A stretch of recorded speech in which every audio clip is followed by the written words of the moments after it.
kegiatan belajar kita di saat ini, kita akan mendahulunya dengan berdoa. Ya, siapa mau maju berdoa depan? Ya, silakan, Vin.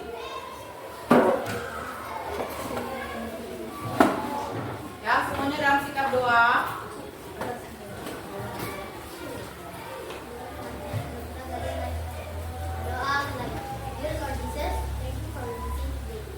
Now we want to study and pray together. Please let us and our teachers, so we can understand the name of Jesus. We pray. Amen. Amin. Oke, terima kasih. Tepuk tangan dulu. Ya, baik.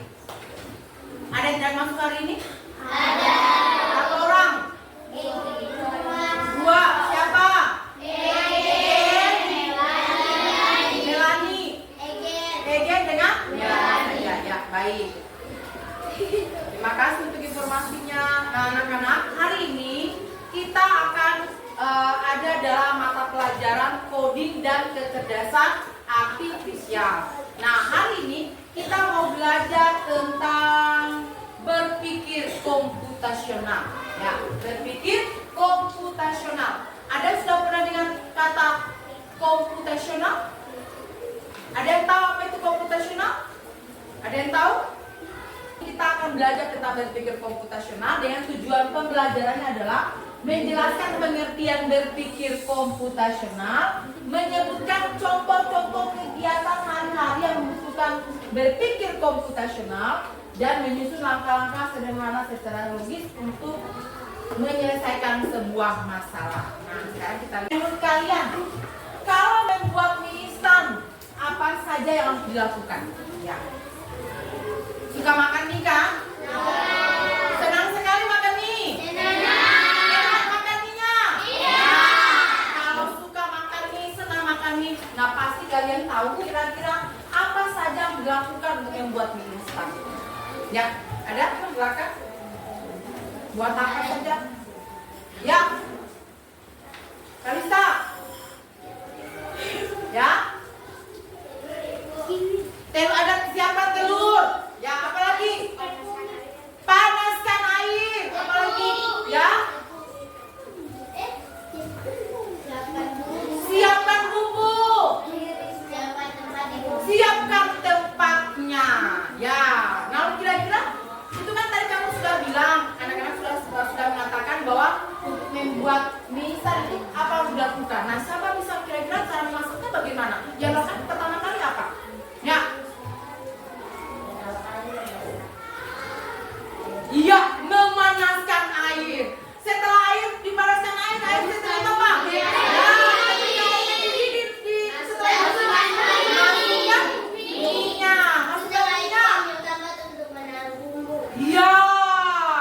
Jadi ada 4 prinsip utama berpikir komputasional. Ada dekomposisi, ada pengenalan pola, ada abstraksi, dan ada logaritma. Nah, sekarang kita lihat yang pertama, dekomposisi.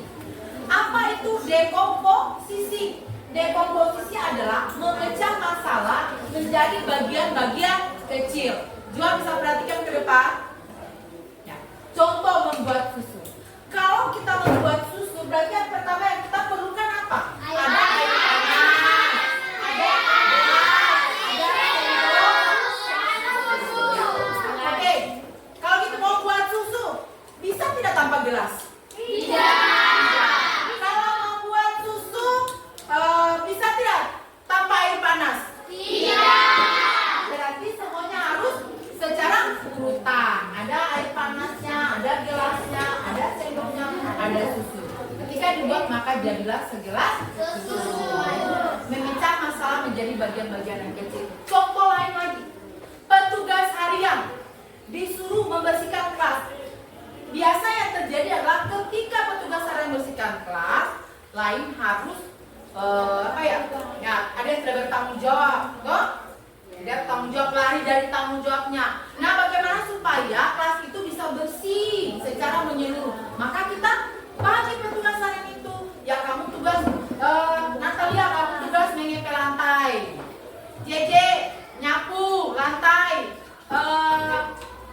Ulet merapikan meja dan kursi. Nah, kalau semuanya dibagikan tugas seperti itu, maka pekerjaan dapat terselesaikan dengan cepat, dengan baik seperti itu. Sehingga tidak ada lagi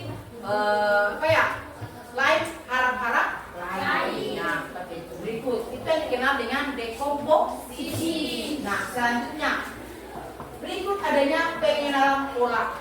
Pengenalan pola berarti adanya kesamaan atau pola dari masalah yang pernah kita hadapi. Contoh, jadwal pelajaran dari hari Senin sampai hari Sabtu. Sama tidak? Beda.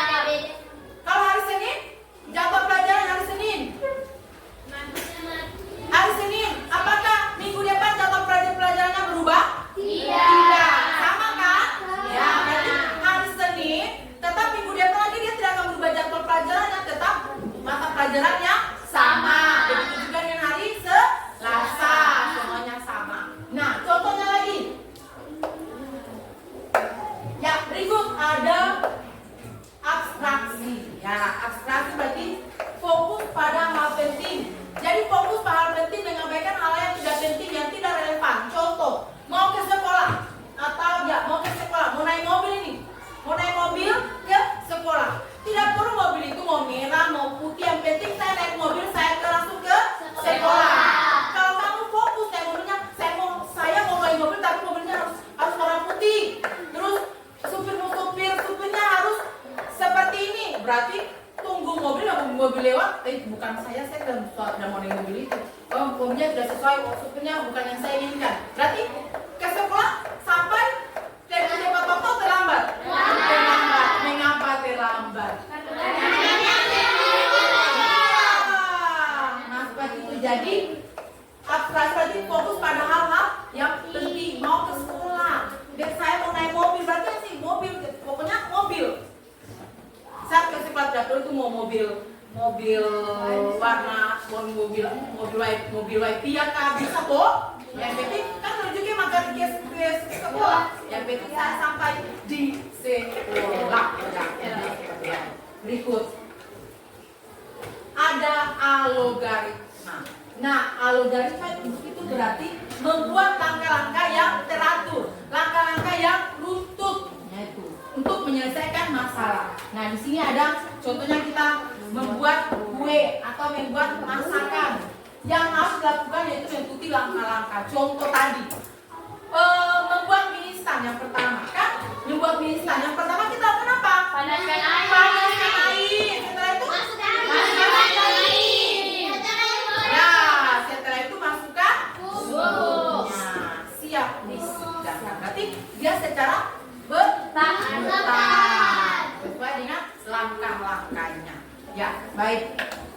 Oke, ada yang mau tanya? Bagaimana membuat nasi goreng dengan langkah-langkahnya secara berurutan?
goreng di atas wadah yang sudah disiapkan. Ada si goreng belum siap. Sekian. Oke, kita berikan pos untuk buat kelompok ini. Langkah-langkah pembuatan. Nyalakan kompor, setelah itu taruh wajan, kemudian tuangkan minyak kelapa secukupnya. Setelah minyak kelapa panas, masukkan bumbu ke dalamnya. Kelapa yang sudah ditaruh di dalam minyak yang sudah dingin. Kemudian aduk rata sampai berwarna kecoklatan. Pecahkan telur, oseng-oseng, lalu sosis, bakso yang sudah dipotong tipis-tipis. Kemudian taruh nasi putih, aduk hingga merata sampai benar-benar tercampur. Masukkan roiko, kecap, diaduk merata hingga semua tercampur. Masukkan daun bawang yang sudah dipotong-potong. Aduk-aduk hingga merata. Lalu nasi goreng siap santap. Ya, oke, terima kasih. Ya. Dengan belajar dan berpikir komputasional, maka itu melatih kita untuk kita bisa berpikir kreatif. Kita bisa mencari langkah yang paling cepat, langkah